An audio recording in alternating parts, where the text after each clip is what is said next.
Buen día compañeros, buen día licenciado. El día de hoy vamos a hablar sobre la norma internacional de información financiera número 15, la cual trata sobre los ingresos de actividades ordinarias procedentes de contratos con clientes. El grupo está conformado por Miguel Ángel Gil García, Carlos Rubén Carranza Aragón y su servidor Cristian Orlando López Sáenz.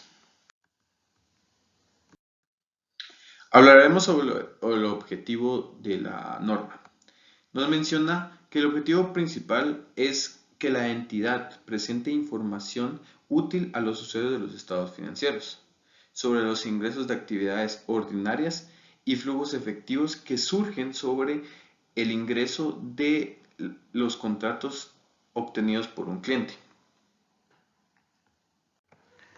Para el cumplimiento de este objetivo, se puede mencionar que la entidad presentará todos los ingresos que surjan de los contratos mediante el ingreso de la compra o la venta de bienes o servicios, por lo cual todas las transferencias que se realicen por esta naturaleza se deben determinar según esta norma.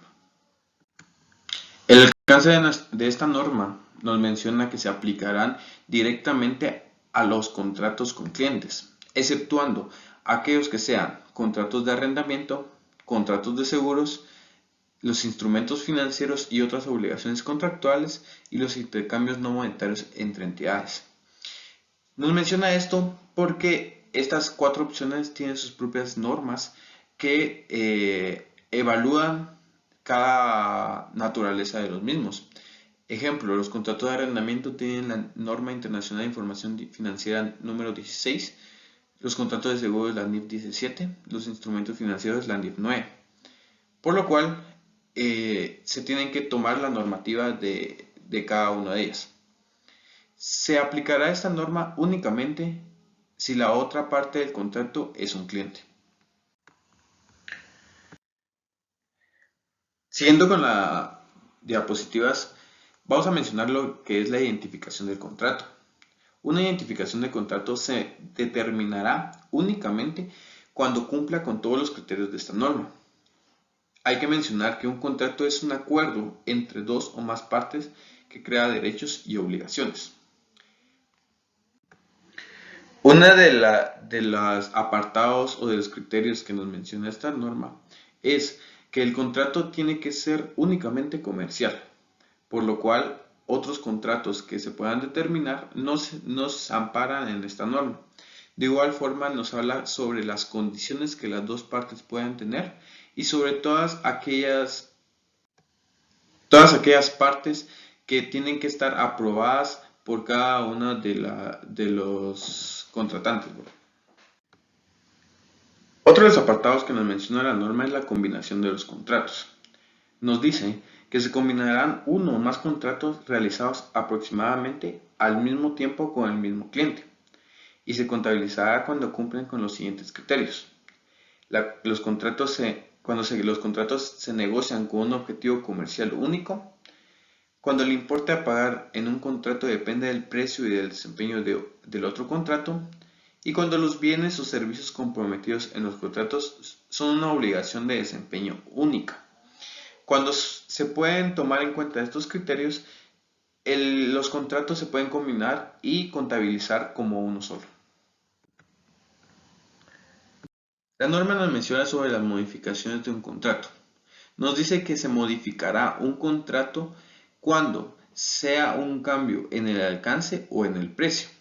Esto quiere decir que cuando un contrato se determine y cambie alguno de los requerimientos o de los aspectos directamente del contrato, se tiene que tomar en cuenta esto en la contabilización. Uno de los puntos importantes es el precio, ya que derivado a esto se puede contabilizar nuestro contrato, tomando en cuenta los ingresos proyectados o los ingresos que se pueden determinar en un momento indicado. La existencia de la modificación de un contrato cuando las partes aprueben un cambio que les crea nuevos derechos y obligaciones exigibles del contrato. Esto quiere decir que al momento de realizar algún cambio pueden generar modificaciones en nuestros derechos o en nuestras obligaciones, que pueda determinar alguna pérdida o alguna ganancia dependiendo cuál sea el caso. De igual forma, nos habla sobre la identificación de las obligaciones de desempeño. La identificación de las obligaciones de desempeño es determinar sobre los compromisos que pueda contraer el contrato y con ello contener lo que es las transferencias de los bienes o servicios que se. Identificación de las obligaciones de desempeño. Una entidad evaluará los bienes o servicios comprometidos en un contrato e identificará como obligación de desempeño cada compromiso con el cliente en transferir un servicio o una serie de bienes y servicios. El cliente puede beneficiarse del bien o servicio en sí mismo o junto a otros recursos que tiene disponibles. El compromiso de transferencia de los bienes o servicios al cliente es identificable por separado de otros compromisos. Un bien o servicio que no es distinto se combinará con otros comprometidos en el contrato hasta que se identifique un grupo que sea distinto, constituyendo todos los bienes o servicios agrupados una obligación de desempeño única. Satisfacción de las obligaciones de desempeño. Una entidad reconocerá los ingresos de actividades ordinarias cuando o a medida que satisfaga una obligación de desempeño mediante la transferencia de los bienes o servicios comprometidos, es decir, uno o varios activos, al cliente. Un activo se transfiere cuando o a medida el cliente obtiene el control de este activo. Aspectos importantes en este paso. No confundir tareas con obligaciones de desempeño. El ingreso se reconoce a medida que se satisface la obligación de desempeño. El ingreso se reconoce en un momento determinado o a lo largo del tiempo. Los bienes o servicios son activos momentáneos. Medición del progreso hacia la satisfacción completa de una obligación de desempeño. Una entidad reconocerá los ingresos de actividades ordinarias a lo largo del tiempo, midiendo el progreso hacia el cumplimiento completo de esa obligación de desempeño. El objetivo al medir el progreso es representar el desempeño de una entidad al transferir el control de los bienes o servicios comprometidos con el cliente.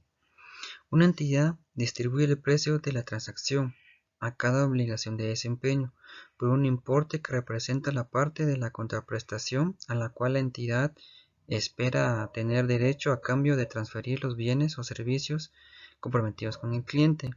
Un contrato posee más de una obligación diferenciada. La entidad debe distribuir de manera proporcional entre las distintas obligaciones según su precio. Medición. Cuando a medida que una obligación de desempeño se satisface, una entidad reconocerá como ingresos de actividades ordinarias el importe del precio de la transacción, que excluye las estimaciones de la contraprestación variable que están limitadas. Se asigna a esa obligación de desempeño. Acá tenemos que tomar en cuenta los términos del contrato, las prácticas tradicionales del negocio, tipos de contraprestación comprometida, importes fijos, importes variables o ambos. Se asumirá que los bienes y servicios se transfieren según el compromiso y contrato existente, sin considerar posible renovación, cancelación o modificación. Determinación del precio de la transacción. Contraprestación variable, limitaciones de las estimaciones de la contraprestación variable, existencia de un componente de financiación significativo en el contrato, contraprestaciones distintas al efectivo, contraprestación por pagos a realizar al cliente.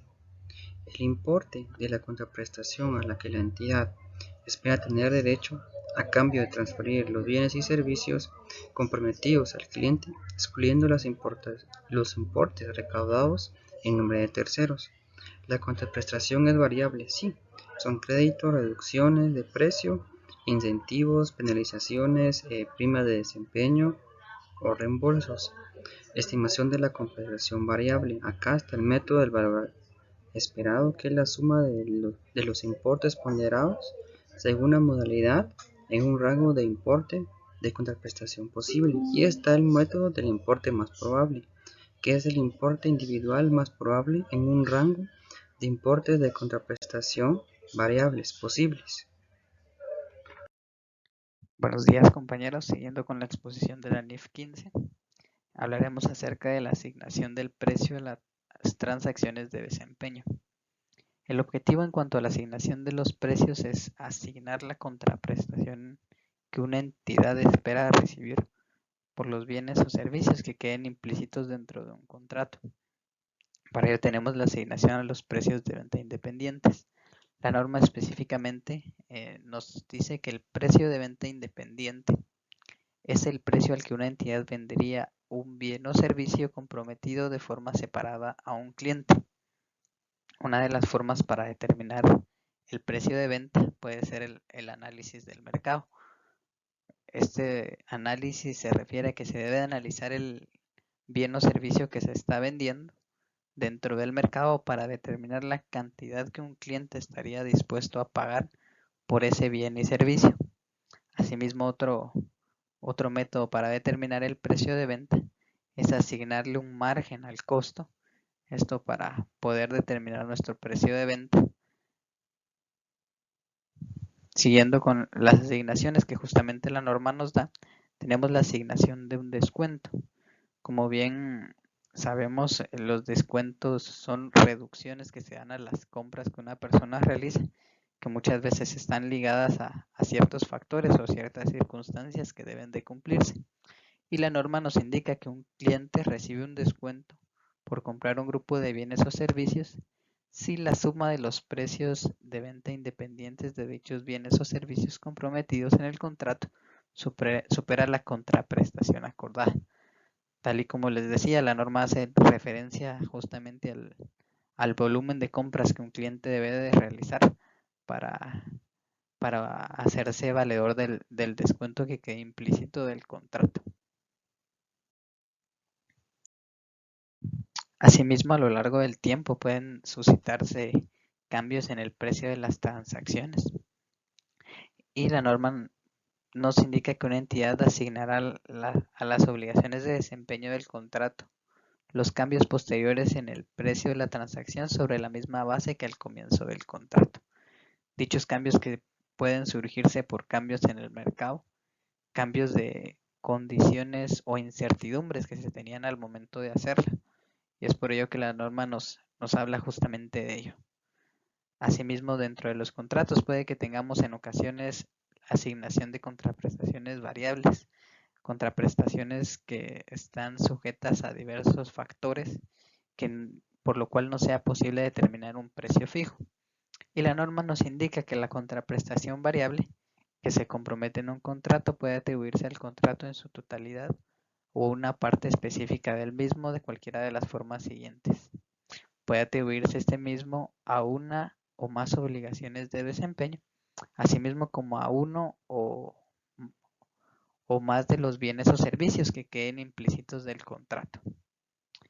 Para finalizar justamente con la presentación de la NIF 15, hablaremos acerca de los costos del contrato. Los incrementos de costos por la obtención de un contrato nos indica que la norma justamente que una entidad reconocerá como un activo todos aquellos costos incrementales que se ven al obtener un contrato con un cliente si la entidad espera dichos costos. Asimismo, la entidad nos hace la salvedad que cuando se reconozcan estos costos justamente como un activo, la entidad los amortizará de una forma sistemática que sea congruente con la transferencia al cliente de los bienes o servicios con los que se relaciona dicho activo. Asimismo, tenemos los costos de cumplir un contrato y la norma nos indica que si los costos incurridos en el cumplimiento de un contrato con un cliente no están dentro del alcance de otra norma, una entidad reconocerá un activo por los costos incurridos para cumplir un contrato solo siempre que dichos costos cumplan con los recursos que mejoran los recursos de la entidad. Esto fue la exposición acerca de la NIF 15. Muchas gracias.